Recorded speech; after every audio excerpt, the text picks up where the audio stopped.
Hey guys, and welcome back for another episode of the Butterfly Effect podcast.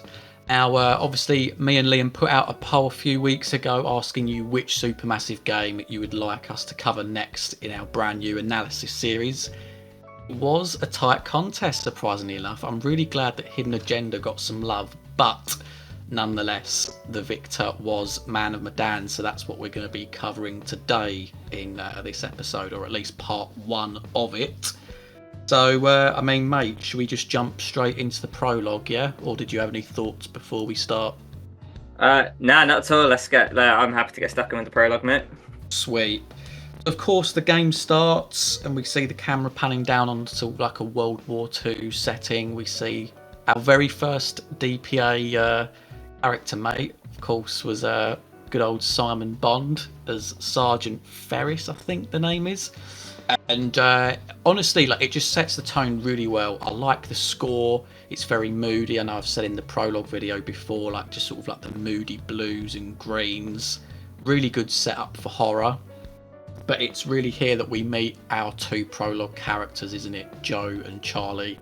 We're playing some games and we get to, do the punching doll, and we get to go in the tent. I don't know if there's anything that you wanted to go on about here, mate, because I know that the choices don't necessarily matter, do they? But did you have anything to add? Not really, just that, like, being someone who played the Hidden Agenda games, this was the point where I was like, oh wow, I'm seeing a lot of similar face models here. And it's something we got used to, but, this was almost like the kickoff of where I was like, oh, I don't know if I like that. So I remember when I first did my blind playthrough, I was a little unsettled with that. But otherwise, yeah, it was just a nice little fun section, really, before you get on the brig. It's kind of like, the combat bit, but the choice element with the tiles, just a nice way to really teach the player, maybe someone who's not a gamer as well, how the games function. You know what I would add, and I've noticed it, because what I should say to everyone is that we are going to almost be commenting on, like, our very first playthrough, our blind playthrough, with as much as best memory as possible. But obviously I've been replaying it almost just to, stoke some things in, just to refresh memory. And what I would say is maybe like a slight criticism. It's no biggie, but when you're doing the punching doll, and you can move the analog stick to obviously punch it, or you get the instances where you've got to hit the buttons to dodge it because it swings out at you. It does get predictable as to what buttons you've got to push. On Xbox, for me, it was like B and X. I just wonder if, in the future they could just vary it up, because I've noticed that even in future DPA games, typically hit the same two buttons for a certain QTE, rather than it being completely random each time. So I don't know. I thought maybe as a little suggestion moving forward that could be something of benefit. But before you know it, we are heading towards the ship. They had this pointless fight, didn't they, over 50 cents. And then I've got to admit, though, that it feels like the sergeant comes along. I know they're both drunk and stuff, but the sergeant comes along and just absolutely decks Joe and puts him to the ground. I'm thinking, why on earth has he got to do that? It's just so uncalled for. And I think he sends them both to the sick bay or something. And there's a really cool psychological moment where I think as Joe waking up, you're seeing these people above you, and it's really at this point you can sense it's going to be like a psychologically driven game. Then of course, we start to play as Joe. We can walk around, we can pick up things. Any comments on this sort of little bit here, mate?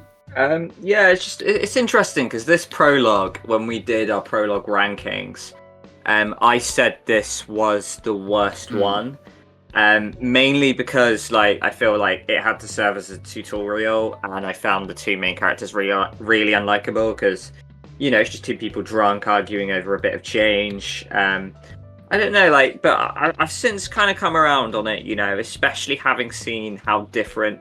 I know Curator's cut affects all the prologues, but I think there is strengths to it, Curator's cut when you compare that to the theatrical one. I feel like Man of Medan is the game, and this is more than the prologue, this is the game in general, and I was telling you this the other day, Jack, but the more I play it, the more I see other paths to this day, and it's a game where I thought initially like it's okay, they're gonna get better, and in my opinion they do, but like weirdly like my respect for it keeps growing more so than the other games, and I wonder at what point when that's gonna stop. So yeah, like just a nice little shout out to Man of Medan there. That it was just such a strong way to kick off this whole series, to be honest. 100%. I mean, I know at this point you'd have already seen our Curator's Cut video. You'll know that I did put it second place. So, like, obviously, I do love the fact that you get to play as Charlie in this one, and you get to, you know, obviously wake up and go and pick Joe up before you carry on the events. But you know what I should add actually before we move on? I forgot to mention it before, but I do love the fact, you know, with the punching doll, I really like the fact that you can get an achievement if you like beat all the QTEs. Just I've got to admit, I did go back through the achievements of this game. There are like certain ones, obviously like jumping ahead, you know, when like Conrad have to like time bashing the window open at the right time with like the thunderstorm. Little ones like that, I thought there was just a lot of care and attention to detail there. I think, like you said, mate, that's honestly the same in terms of the replayability, because you know that Little Hope is like very linear afterwards. It just makes me wonder if they threw a lot of their eggs into like the Man of Medan basket, and they was like, oh, you know what, we might want to rein it in a little bit for the next one, because that was quite taxing. I'm not sure, but you are right. The branch in the replayability is absolutely top drawer in this game. I think another thing as well why I kind of punished the prologue a little bit as well, and I think it's the same for you, is that before we do get on the brig, there is that shot of the lightning striking the chests with the toxic symbol, and then this mist comes out. And obviously, you know, if you've not played Man of Medan, I doubt, you know, you haven't. I think everyone here probably has, but if you haven't, skip this. But yeah, like it kind of does the spoiler for what the game ensues, right? So like we probably clocked what the game was going to do from the prologue, which really helped me pick my choices later on in the game. So I felt that I just wish the prologue was a little more subtle as well, in my opinion. That's actually a very good point, yeah. And you know what? I did think this at the time when I first started playing, and to almost like mug myself off a little bit here, I still didn't manage to keep everyone alive, even though that I did predict it from the get-go. So obviously you'll find out later on who I got killed off. But yeah, I mean, I've got to say, with the rest of this prologue, I really like the setting of the ghost ship. I think the way that the camera angles were worked, you know, the way it was like somewhat fixed, and you can walk down it like very claustrophobic, very tight corridors. Of course, you get the jump scares where you see like the little boy running across their path, all like the sort of that rigor mortis sort of setting dead bodies, and like the, you know, the horrid faces and facial expressions they've got when they died. In terms of horror, like it's set up itself really, really well. We do know that it comes to a crescendo, don't we? Where obviously you're playing as Joe, you've split up from Charlie, and see a figure run into the cabinet. You've got a gun. Obviously it doesn't really matter, mate, but did you shoot at the cabinet, or did you like resist it and just approach the cabinet? I think I just approached it, I'm pretty sure. Yeah. Yeah, I think honestly I did the same, and I think that literally ends with like, you know, you opening the cabinet and then the little boy stabbing you. But obviously, as we know, that would actually be Charlie in the other events, which, you know, just goes to show how the whole gas thing works. But yeah, honestly, I think a really decent prologue. And I mean, I guess before we get into the main events of the game, I would like to almost take a slight time out and go through like the Curator credit sequence, because there are some interesting things that I've seen here. So one of the first things you see is Manny Sherman, sort of like the dead body parts of Manny Sherman that we know would come up later in Devil in Me. Also see an axe getting dragged along the floor, again reference to the Devil in Me. One thing I did see was like a cross that was suspended like above a crop field.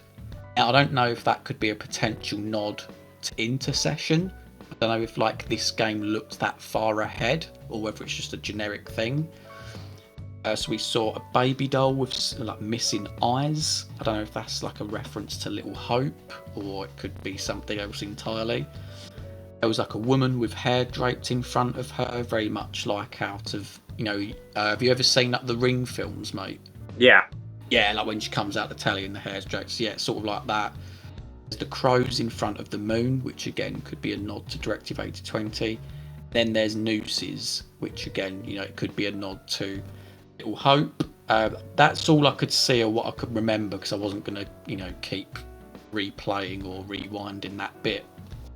But I mean, is there anything there of interest to you, like whether it's stuff that refers to games we've played, or whether it's stuff that maybe games we haven't even played? No, like I think as well, like right after the bit with the axe, you also see kind of like the body with a bag over his head moving with the blood on it, and I'm pretty sure that's the exact animatronic that is in front of Charlie when he's on the pressure plate in The Devil in Me. So it's pretty cool that they kind of like gave a little foreshadow for that as well, a little nice teaser. As we know, there's actually quite a few Devil in Me nods in Man of Medan, which I found really interesting. But yeah, obviously that was just like the Curator's section. So we're now going to move on to meeting the Curator for the first time, right? I think it was honestly real pleasure going back through this little bit, because one of the things I have said in like the recent games is that it feels like it's got like a bit too familiar with knowing the Curator and what's going to go on. But of course he gives you the spiel about how choices are important, that it's part completed and stuff. I mean, this is like the first time we're going to meet the Curator, mate. I mean, do you remember what you were thinking when you first like met him? I was like pretty thrilled actually, because me and you are big fans of Dr. Hill in Until Dawn, and I'm really glad they stuck with that style and really kept that element of that game. So it was just lovely to see it, and not only that, but had a nice familiar British accent for us, and I thought it was delivered really well in a haunting but kind of like manner where you just kind of really look up to this Curator. He's clearly a man of knowledge. I loved just everything from the setting with all the books in the background. It was a really feasible kind of path and character they've built for the narrator, almost like a man who lives in this repository / library with all these stories to tell you, but he's really well dressed and refined. And the final touch, which I thought was really neat, was just the fact that you've got Mozart's Lacrimosa in the background, and it just, that classical music really blends well with all the elements. And yeah, I was really sold and just keen to get stuck in from this point, mate. 100% agreed. And I think because of the precedent that Dr. Hill set, the standards were high, and I think that they've done really well with the Curator, to be honest. But also as well, just like the fact of the whole ambiguity thing, you don't know. I mean, I know I'm pretty sure he says that he can be persuaded to offer you a hint here and there. At this point, you really don't know who this guy is, how he ties in, do you? And even back in the day, obviously this was 2019, when people were creating videos seeing the Curator pop up throughout the game, and they're like, oh my god, like, what does this mean? Is he death? Is he this? Is he that? The debate still goes on to this day. So I feel like it's a really significant moment, like meeting this character for the first time. But I mean, moving on, of course we do meet our band of five, don't we? We're starting off with Brad and Alex. Brad bringing the beers on board, and you can tell straight off the bat that he's a little bit maybe resentful, because Alex is sort of like putting the importance on him acting cool, because Julia and Conrad have got a little bit of money, which I think is perfectly understandable on Brad's part. Also the fact that he hasn't dived before. Alex himself, he's got dilemmas, because obviously he's in a relationship with Julia. He doesn't know whether to propose to her or not. I mean, what do you think of like Alex and Brad in general, mate? Like, do you relate to one more than the other? Do you believe that they're brothers? Yeah, I can believe they're brothers, but I relate to Brad so much more. Like, I'm a younger brother of a set of brothers anyway. I'm the youngest of a pack, so like, I saw myself them kind of maybe on the nerdier, introverted side as well. I wouldn't say I liked Brad. I thought he was like a good character, one of the more likable ones. I was not a fan of Alex though, and early doors, just the way he set the tone, kind of saying like, "Oh yeah, I've got a big decision to come up. What should I do?" And like pinning that on his Yeah. brother. And I'm pretty sure he can also, if it backfires, he can hold that against Brad as well, which I just think's silly. I just feel like you shouldn't be putting so much weight and responsibility on like your little brother, like. So yeah, just at this point with those two, I was like just a Brad fan and an Alex hater. I don't know about you, mate. Yeah, I mean, I wouldn't say that I necessarily hated Alex, but he didn't set off like the best start, did he? Like, obviously, Brad's there, like he doesn't want to feel like he's making up the numbers. Like he wants to socialise. He's pushing himself out there a little bit, wants to fit in. As soon as he gets on board, like his brother's putting him down, so it's not like the best start. Then obviously, yeah, it's compounded with him then like trying to get him to ask for advice on that such a important thing, which I don't know. Yeah, I didn't know that he could hold it against him later on. That's literally new information for me. But yeah, it's he's certainly not one that I'll look back on too favourably. But equally, I don't necessarily hate the guy. But yeah, so obviously we then meet Conrad and I nearly said Connie then, but obviously we know that that's a reference to Devil in Me. But yeah, we meet Conrad and Julia. And I mean, what do you think of these two characters, mate, in the early stages? Yeah, I mean, they're decent characters to be fair. Like, the thing is with these anthologies, and we're certainly, I'd say certainly for the first two DPA games, there is a very big lack of depth, but I do think that is because these are quite short games, and it is hard to kind of get that kind of, character that we love across in a 6-hour game. They're not going to be on nowhere near the level of, say, The Quarry and Until Dawn. So, like, I'm not obsessed with them. I am for none of the DPA games until the later ones, to be honest. But yeah, like, I mean, they're decent. It was nice to see Sean Ashmore because, like, clearly we're getting these recycled base characters that Supermassive Games possess in their arsenal. So it's nice to learn that, we've got one big actor who's joining. Because Sean Ashmore, I recognised his face from like things like The Boys, like the X-Men films. I think he's in that Quantum Break game. Yeah. Quantum Break, yeah. He's in that. So I was like, okay, nice to see all these like, familiar face there. And he seemed like a fun, whimsical character. I liked his interaction with Brad, where they're getting to know each other, and they're clearly polar opposites. But Conrad, despite being like the more popular, wealthy, extroverted one in a better position, he still like had his back. He's like, "Oh, don't ruin it, man. But don't worry, I've got you. We're gonna have a beer together." And he really tried to make an effort. So yeah, like I respected Conrad for that, and Julia just seemed like a fun character. Like you could see early doors hugging Alex, kissing. Like you could, I bought them as a couple. How about yourself? Yeah, like I think it was quite obvious that like Conrad, I feel like out of all of the characters, Conrad was the one that had the loudest personality, if you get me. The others that you can look at them and you can say that they're all relatively bland in some way. But yeah, Conrad got a bit of banter, very self-assured, like you say. He fits that typical like stuck up rich kid in a way, but he's not like so grotesquely up his own arse that he's not somewhat relatable. As far as Julia goes, I mean, yeah, like in these first moments, she seems okay. Like she seems to be nice to Brad because obviously he's Alex's brother, and it's like good to sort of like see that dynamic play a little bit. But yeah, like I do echo a lot with what you say. I feel like that they are serviceable characters, but they're not ones that are like gonna, when you compare it to the rest of the anthology, that they're gonna hold up necessarily. And yeah, and obviously we're then gonna meet our final character, Fliss. I mean, for me, Fliss, she's that sort of the stickler by the rules character, which to be fair, like I could see her character splitting people. For me, I can understand where she's coming from. because I know where like she's in a position of responsibility, and if you've got these people that are going down, like wrecking all of like these planes and things that have crashed, it's going to reflect badly on her. I can understand why she's a stickler for the rules, but at the same time, and I do wish that they expand on this a little bit better, we do find like a fake license of hers later on.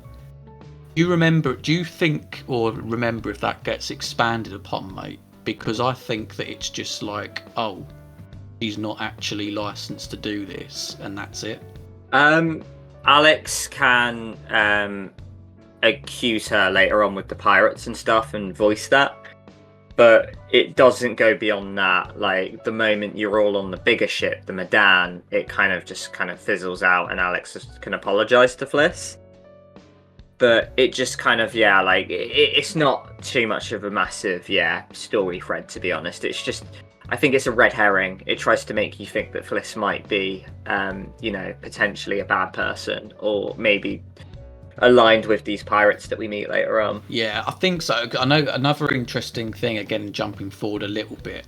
I didn't really realise you could do this in that blind playthrough until obviously I've seen recently, but when you play as Fliss, and you're exploring the Duke of Milan, there is a way that you can like speak to the Coast Guard. Like, once Alex and Julia have jumped down to the wreck, I'm pretty sure you can grass them up.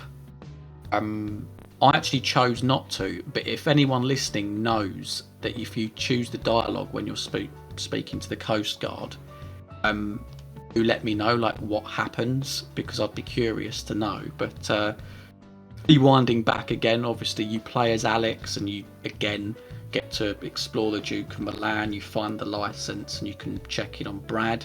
Nice little Easter egg, I'm sure you all know, but we find the book called The Shroud of Innocence, which of course was a nice little nod to Little Hope.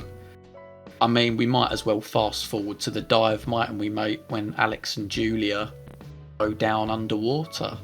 One question I'm going to have for you quickly, though. So, like, in Until Dawn, we have totems, right? Now, this is where we learn that we've got white and black picture frames. Yeah. I just kind of wanted to gauge what you think of this as a style and whether you're a fan of it. I like it, yeah. I don't necessarily recall at the time knowing that the white frame meant that it was to help you, in the sense of like to keep a character alive, and then the black frame was to signify this is how you get someone killed. Yeah. But do you know what I mean? It's called the Dark Pictures Anthology. I thought it was a nice, effective way. It was still the totem formula, but it was its own thing. So I'm completely for it, and I feel like it would be consistent in an anthology. Could you imagine like every game having to think up of a different way to display these totems? Because obviously, in the Quarry they did tarot cards, but to think of something new every game would be a bit of a pain. So I'm for it, mate. What about you? Yeah, no, I do think they actually do it different, don't they, in House of Ashes? There's like tablets, isn't there, at some certain points, isn't there? So it's cool that they actually like went a little bit different with House of Ashes. Oh yeah. Yeah, speaking of Man of Medan though, exactly what you said. I love the totem formula getting premonitions. So it's just great that they kept that. And pictures, that's something that can be used throughout the game, so it was familiar throughout the DPA series, so it's quite a nice little touch of doing it that way. There's a few things as well, like they kind of kept the formula the same for like the iconic pause menu, for example, but they added the personalities kind of going around their head, but they kept the relationship bars, and they still sort of had the current face, whether they're anxious, whether they have a black eye, on the screen. So the DPA games, and at this point I was clocking on that they're staying true to their formula and they're keeping all the good bits, but they're not making it a carbon copy, which I think is really important. Nah, sweet. I mean, obviously we then do get to play as Alex and Julia, who go and swim down to the wreck. There's a couple of like nice little moments here. Obviously there's like the fish jump scare, which might have got a few people. And then there is the section as well with Julia where you get to potentially chase something up the pipe, isn't there? and there's a QTE and you can fuck it up, and there's like a, I guess maybe it's like a warning, because maybe we wouldn't have known this at the time, but it feels very much that in the first maybe quarter/third of the game, you're not really going to get punished too much for certain QTEs. And this seems to be one of them, because no matter what, obviously she can't die there. Alex comes along and gets the rebreather back on her. But there is a bit of a red herring with like a shark around. I did think that it would be a pretty cool way to have one of the characters killed, to be honest, if like they could get eaten by a shark. But I don't know, maybe in an alternate universe. But yeah, like, pretty good scene. Nothing, I've got to admit, in repeat playthroughs, this is perhaps the tedious one. Like, as a scene alone, it's good, but when you know that you've got to play the whole game for a certain achievement or to get to a certain point, this one is naturally where it slows down because you're underwater. I don't know if you think the same, mate. Yeah, like it's nice that they finally gave us a bit of underwater. I think this is the section, that the only section that Supermassive games have where we can go underwater. And we mentioned the naval theme going, like kind of the dive here. So yeah, like variety is important, and it's lovely we had that. But I completely agree, on a replayability front, this is the bit I least look forward to, because it's just, you gather a few clues, but there's not too much to kind of really do.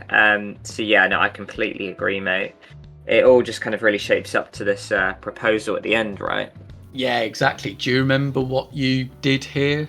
Like, I'm guessing you did have the proposal, because I know there is actually a way that you can completely bypass the proposal if you like make a certain choice. Like, you'll tell her to stop, then she'll be like, "What is it?"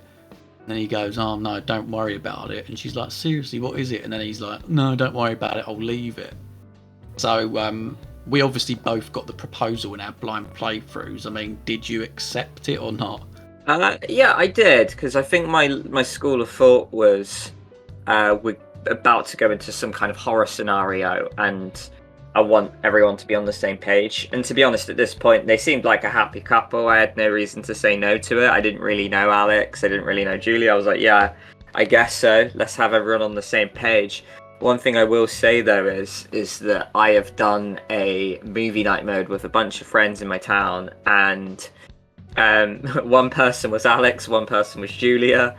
So Alex proposed, Julia was like, "No, fuck you, man, I'm gonna say no," and refused it as a joke.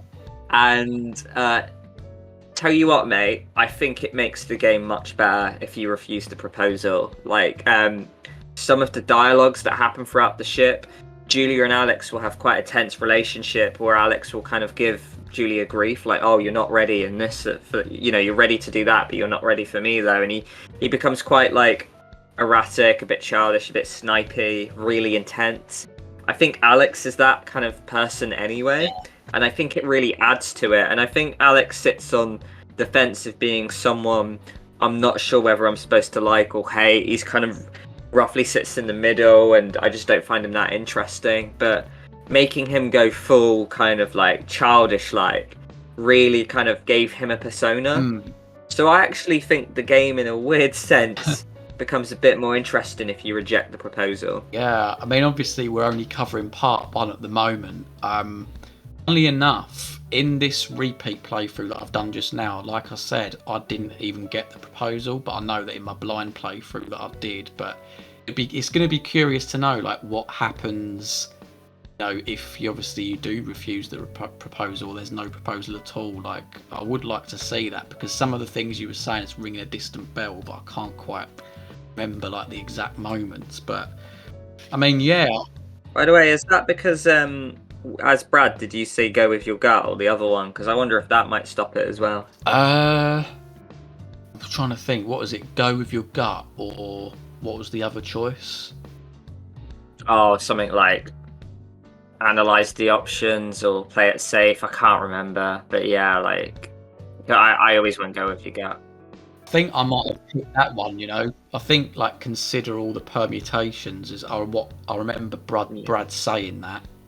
So yeah, maybe I didn't say go with your gut, and maybe that's had a part in it to play. I don't know, because every other dialogue between Julia and Alex has been like really positive. So I'm guessing that can't, that's literally got to be it. So, but we shall see. But obviously, they are scared by a bang that's happened up on the boat, or a couple of explosions, I should say. And this is a bit, right? I know I'm being ultra nitpicky now, but fuck it, it's what I do. You know that fisherman boat that comes driving along? Got the whole fucking sea, right? There's so much sea.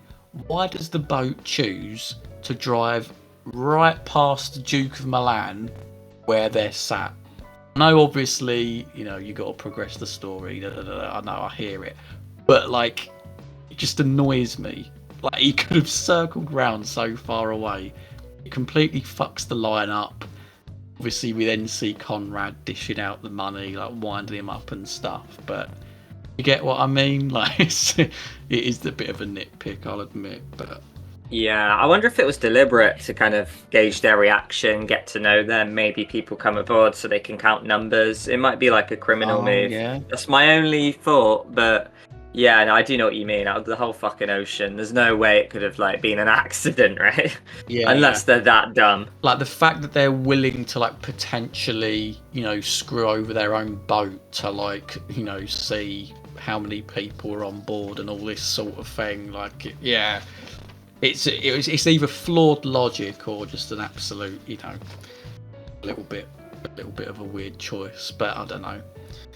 And then, of course, yeah. I mean, they come up to the top. I mean, as Julia, do you remember what you did? Did you? Because obviously you have the choice, don't you? Like, do you go straight away because you're anxious with the explosion, or do you, decompress and then come back up to the surface?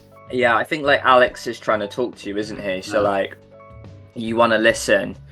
But I think I waited, and then the game gave me another bite at the cherry, and then I was like, oh well, maybe I have to now. So I did rise to the surface too early before I decompressed on the second go. How about yourself? Ah, interesting. See, yeah, I did hold out both times, and I remember thinking this at the time, and it was just that thing, like the game's wanting to force me. I think especially because Alex says, yeah, we need to decompress. I was thinking, yeah, like that should be your priority here. I was thinking, fight your instincts. It's going to be okay. It's not like the boat's about to sink or anything. And I mean, like I say, it was proven. I think it's quite clever, isn't it? Because it does that thing where it leaves it on a tense note with the fisherman and then, your brother. And then it cuts back to you. And then when you hear explosions, you're like, oh my God, what are these fishermen doing? Yeah.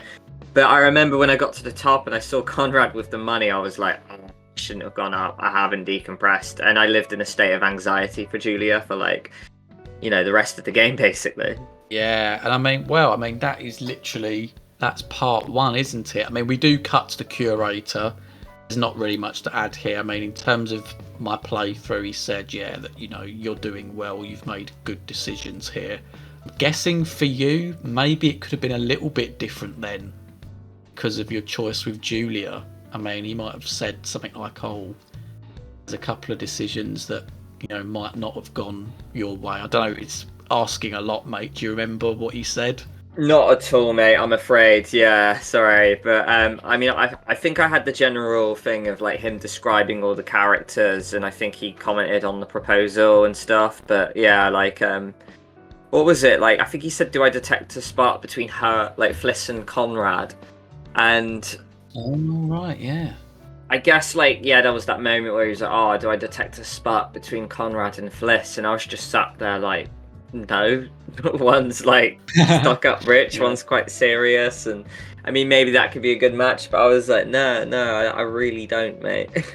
All right, okay. Well, guys, that was part one. That was up to the first Curator scene in Man of Medan. So obviously next Sunday you can look out for part two, where I imagine we're going to be hearing some ghost stories, meeting some pirates, and maybe even boarding the Orang Medan. So until then, hope you enjoyed the video, And yeah, take care. We'll see you in a bit, guys.